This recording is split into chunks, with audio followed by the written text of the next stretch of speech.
Ayan, good morning po. Andito na naman po tayo. Ang topic ko po ngayon ay about sa paano magtansya ng side ng kotse. Tansya talaga. Kasi kung baguhan po kayo ng driver, medyo alanganin po lagi yung pasok ninyo sa mga makikipot, especially ang Hong Kong po makipot po ang daan. So paano ba kayo magtatansya? Gagawin nyo pong basis ang mga side mirror, wind, yung anong tawag dyan, sa wiper, tsaka yung iba't iba pang mga pwedeng basis ninyo sa pagdadmaneho. Natutunan ko po ito sa mga pinanood kong video galing sa Conquer Driving sa British YouTube. Kasi ang Hong Kong is a colony of Britain. So marami ang inadapt ng Hong Kong na galing Britain. Specifically, yung driving style. Ang Hong Kong is driving on the right side. Pero ang China, driving on the left. Kaya, pwede nyo pong gamitin ang mga videos ni Conquer Driving. Search nyo lang po yan sa YouTube. Kasi, yan po yung isa sa mga napakagaling na instructor, online instructor ng driving. Promise po hindi kayo magsisising i-spend nyo yung time nyo sa kanya. Kasi wala kang makikita dito sa Hong Kong na mga driving instructor na ganun ka-specific and ka-fluid yung pagkaka-explain. Lalo na po sa mga simple na question like roundabout, yung paano mag-start and go sa mismong driving na setup kung kunwari may driving exam. Pero mas mahigpit lang sila sa Britain kung i-specify mo yung paano ang time ng driving. So medyo matagal silang magmamaneho, while in Hong Kong, dahil maliit lang, makipot lang ang Hong Kong, parang inaabot lang ang driving exam ng more likely 30 minutes. Kasi yung route is maliit lang. So, back to the topic po tayo. As you can see, tinatansya ko yung sasakyan. Gamit ko po ay side mirror. Pero nung hindi ko pa po alam, hirap na hirap din ako magtansya. Actually, hanggang ngayon naman nahihirapan pa rin ako. Pero I tried to follow the instruction na given naman na. So, meron yung ito. Ayan, nakita nyo yan. Nakikita ba sa video? Hindi ko alam. And sa wiper. Tapos, yung sa may side mirror. Mamaya, ipakita ko yung video. Kasi currently, nagmamaneho tayo. Yun, nag-stoplight siya. Very good, very nice. So, yan. Yan. Tsaka yun.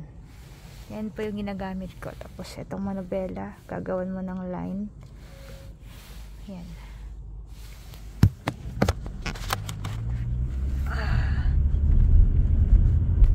Sorry. Medyo nag-video kasi ako ng driving, pero huwag nyung gagahin to. This is a dangerous driving. Bad yun, bad. Pero kasi mamaya marami na naman akong gagawin, kaya hindi ko maisingit. So yun, ginagamit ko yung wiper para makita ko kung nasan ako sa middle of the road. So itinatapat ko yung wiper sa may side sa may left side. Kung tumama siya sa may road pavement, yung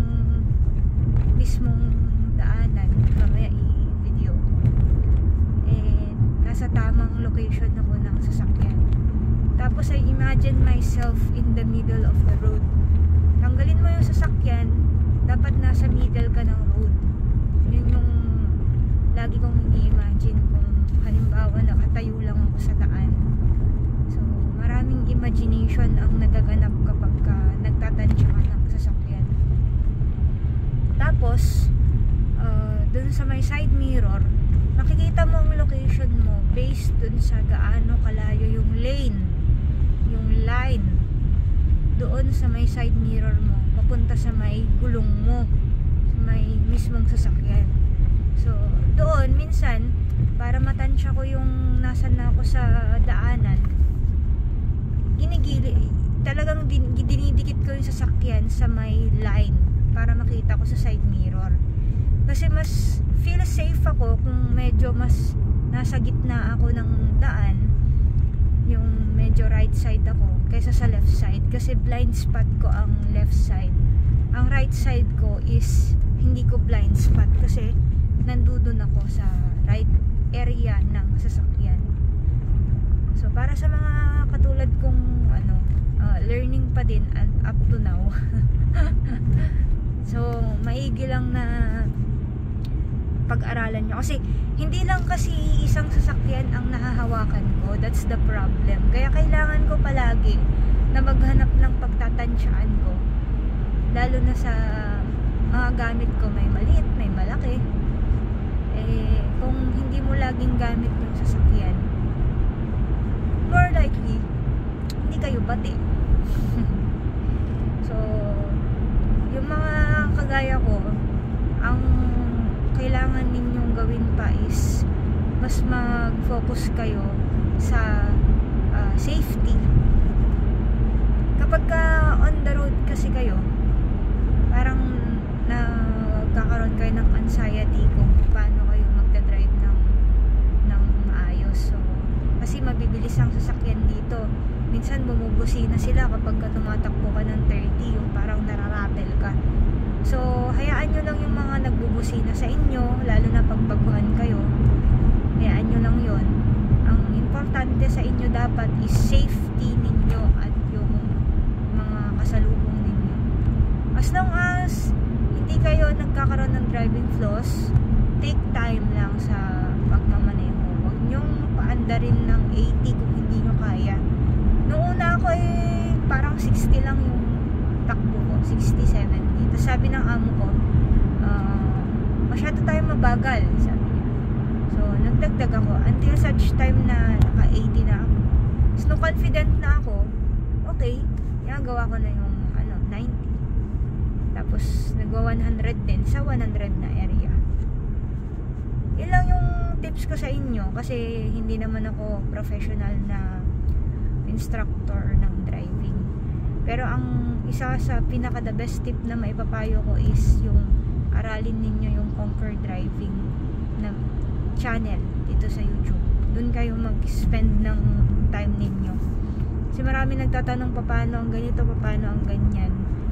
Pero actually lahat yan makikita nyo na sa YouTube. Makapipili lang kayo kung ano ang channel na papanoorin nyo.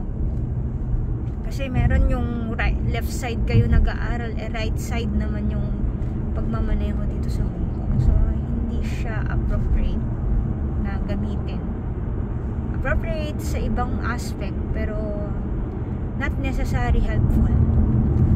Meron din talagang makikitang mga website or YouTube vlog na naka-Chinese ang pagkakasulat. So try nyong panoorin yung Hong Kong 4K. I-type nyo lang Hong Kong 4K, tapos makikita nyo dun yung mga driving sa Hong Kong nighttime, driving, riding, ganun. So while viewing those kinds of video, makikita nyo yung paano yung setup ng road sa Hong Kong. So the more na pinapanood nyo, the more na magiging confident kayo, kasi kapag alam mo yung route na tinatawag, route or route, kung alam nyo yung ruta, hindi kayo magkakaroon ng masyadong anxiety when it comes to driving. Alam nyo yung paliko na yon, alam nyo narrow yung road.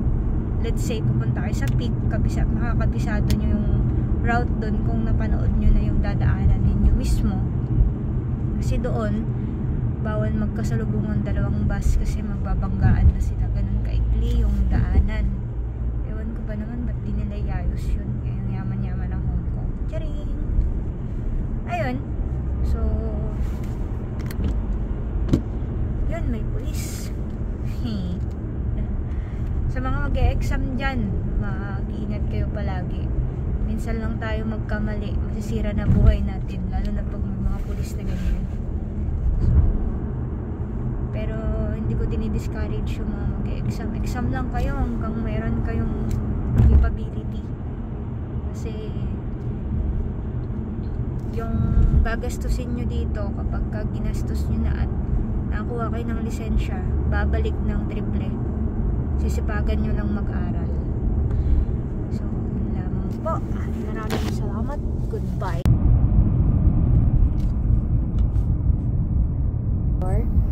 At yung gilid ng ilog, yan po yung sinasabi kong pinagtatansyahan ko.